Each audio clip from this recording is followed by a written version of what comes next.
Olá, pessoal. Esse é o BetaCast, podcast que fala da transformação digital nas cidades, fala de inovação e fala de gestão pública.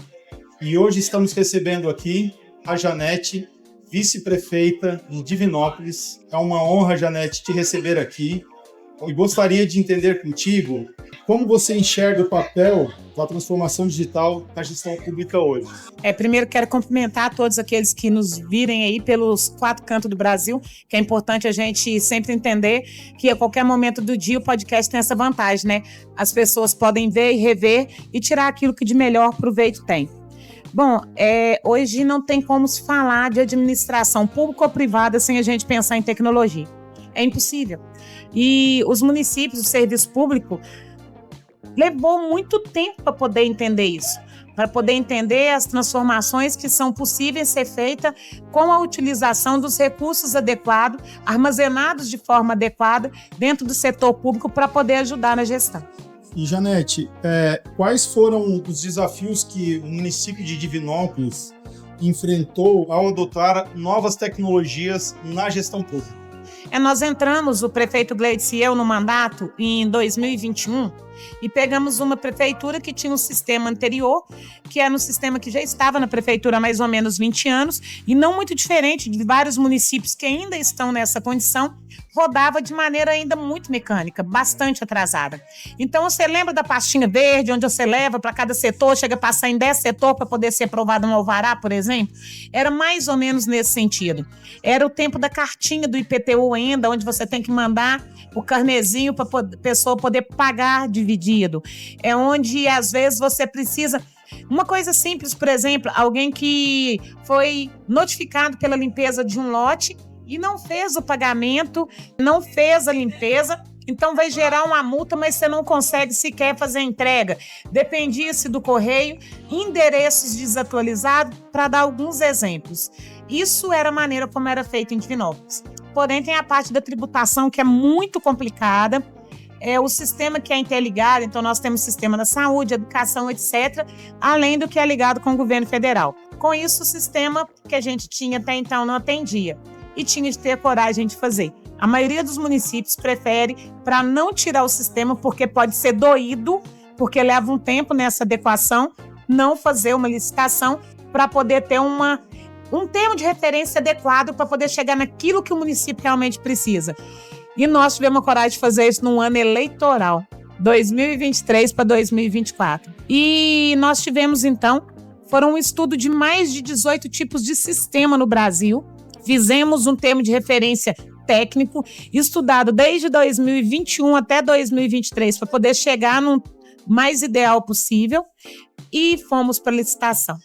Na licitação era briga de foice. A empresa anterior, inclusive, tivemos de entrar na justiça para poder fazer com que ela cumprisse o restante do contrato. E você acredita, quem estiver nos ouvindo, que o sistema, gente, não era em nuvem. Para quem está nos ouvindo, o prefeito estiver nos ouvindo, só para você entender, é como se eu tivesse feito tudo escrito de lápis, a borracha apagava de um gestor para o outro e se perdia as informações. E nuvem, eu não escrevo de caneta azul, não. Eu escrevo de caneta transparente, é como se subisse para o céu e só São Pedro para apagar. Então, não tem jeito da gente perder aquilo que fica para o município. Nós tivemos, então, coragem de licitar. Foi, então, quando a Beta ganhou e veio, então, fazer a parte doída, que era a transição de passar para a empresa anterior para a nova empresa, que é a Beta.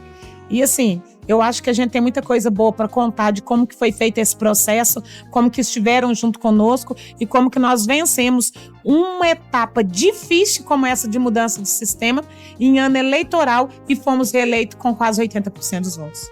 Muito legal essa história, Janete. E acompanhando também a trajetória de vocês, da administração que renovou, que se reelegeu, o ato de homologação, vocês assumiram esse mandato em si, ele já foi assinado digitalmente, na plataforma que vocês implantaram no antigo mandato.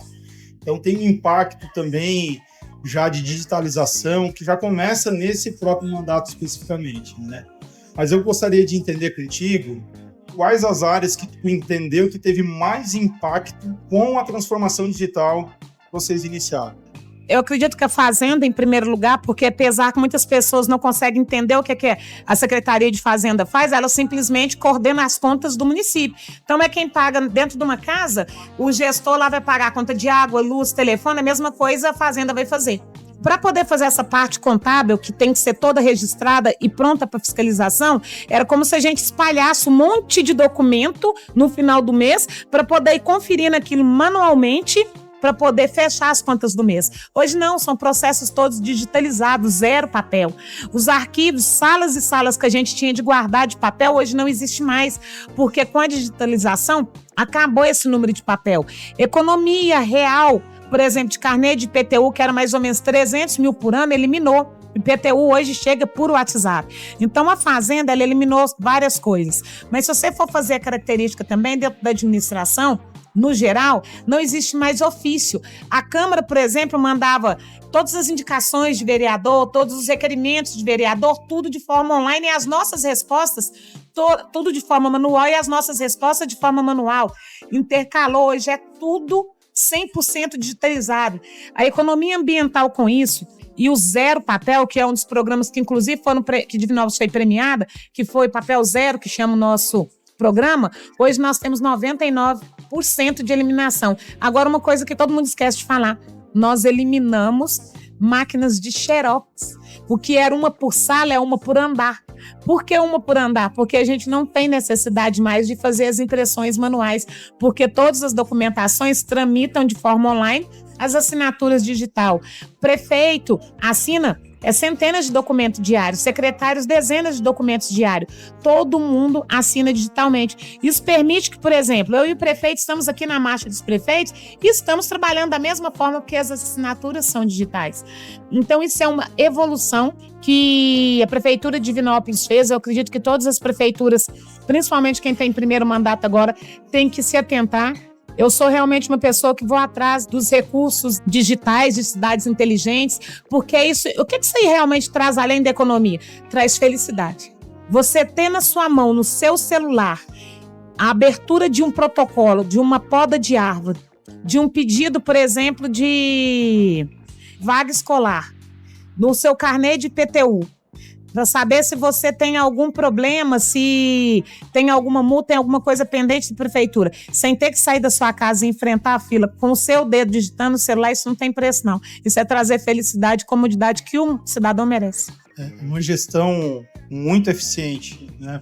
Nós que acompanhamos vocês aí nessa jornada, uma gestão que está implementando muita eficiência nos seus processos em si. Para finalizarmos aqui esse momento, que para mim é uma honra aqui estar conversando contigo, de inovação, de gestão pública, né, de práticas, né, implementadas por Divinópolis, quais são as metas futuras para a digitalização dentro de Divinópolis? Se puder contar um pouco, dar um spoiler para nós, vai ser muito, muito importante. Nós estamos agora num processo, um teste, que para mim vai ser um grande ganho que nós vamos ter, do reconhecimento facial do ponto biométrico dentro das escolas, inclusive reconhecendo a face dos nossos alunos, onde, por exemplo, um aluno vai entrar dentro da sala de aula, após chegar na escola, o pai vai poder saber pelo WhatsApp dele que o aluno acabou de entrar. Isso vai trazer uma segurança para os pais e para nós que é fantástica. Da mesma forma também com esse mesmo reconhecimento para os professores, numa era onde a gente sabe que é tão violenta e a gente precisa usar essa tecnologia a nosso favor. Nós precisamos, agora nós terminamos a aprovação tácita no município, que também é todos os processos online. E eu entendi uma coisa da Beta, que a gente só vai caminhar aos poucos e até chegar no 100%.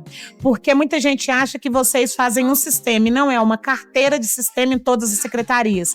Então, consegue conectar saúde, conectar educação, conectar meio ambiente, conectar as aprovações de projeto, conectar o administrativo, a fazenda. E essas conexões digitalizadas no único processo, a gente consegue ter a mesma linguagem. E tendo a mesma linguagem do sistema e com os servidores, opera melhor. E uma coisa que é importante a gente estar falando aqui, é importante a gente ter isso já no nosso processo. Qual o suporte que é dado? Quando tem algum problema, qual é a mão que te é estendida? As pessoas realmente da empresa estão presentes também fisicamente no município?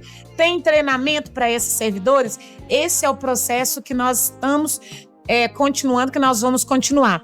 E uma das coisas que a gente quer projetar para o município de Divinópolis é agora no mês de outubro. O Luciano não sabe disso, eu estou dando um spoiler para ele. Nós teremos a primeira semana de tecnologia em Divinópolis, onde nós estaremos com vários estandes mostrando as boas práticas com o uso de tecnologia no nosso município, para que os outros municípios possam ver os modelos. Serão palestras, estandes e também teremos as rodas de conversa entre os secretários e a implantação da sua secretaria, para que esse exemplo de Divinópolis seja reverberado para outros municípios. São boas práticas que eu vejo que, de fato, Janete, tem que trazer para outros municípios, porque são ações que tornam Divinópolis uma referência, né? Referência tecnológica, de digitalização, não só para Minas Gerais, mas para o país de uma forma geral. Então, eu queria mais uma vez te agradecer aqui. É sempre muito interessante te ouvir alguém que tem um conhecimento, né, a respeito do tema, de fato se aprofundou no tema, e gostaria de fazer esse agradecimento para esse momento aqui contigo. Eu que agradeço a Beta pelo excelente trabalho prestado. Eu já estive em países como Portugal, Barcelona, Nova York, algumas cidades como Curitiba, São Paulo, Rio, grandes metrópoles, cidades bem pequenas, todas em busca de conhecimento e automação. E eu digo para você, Divinópolis não perde nem um pouquinho na capacidade da empresa que ganhou a licitação e na qualidade do serviço prestado. Enquanto vocês estiverem assim, pode ter certeza que vocês vão ter sempre o meu depoimento como excelente serviço prestado. Eu tenho certeza que vocês só tendem a crescer. E vai passar aí de 2, 3 mil municípios no Brasil, porque eu quero que os outros municípios tenham o que Divinópolis já tem. E com isso, nós encerramos mais um episódio do BetaCast. Até o próximo.